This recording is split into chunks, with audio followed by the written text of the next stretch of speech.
Red thoughts on TikTok refer to romantic or sexual scenarios that individuals want to experience with someone else. These messages are often sent as a way of flirting or expressing interest in a crush or partner.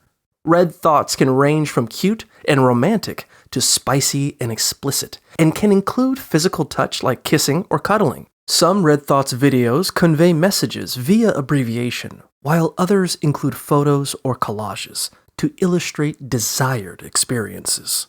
It's important to test the waters and gauge the other person's comfort level before sending explicit content. To create a red thoughts video, users can upload a photo of a red background, add text, and include a song. Tagging the other person in a red thoughts video on social media can increase the level of flirtation, but it's important to respect boundaries and opt for private communication if the other person is not responsive. Flirty emojis can be added to enhance the tone of the message. If both parties are interested, the conversation can progress to discussing the possibility of meeting in person to recreate the desired scenarios. Responding to a red thoughts video with one's own fantasies is a clear way to express mutual attraction, and asking for more details can keep the conversation going.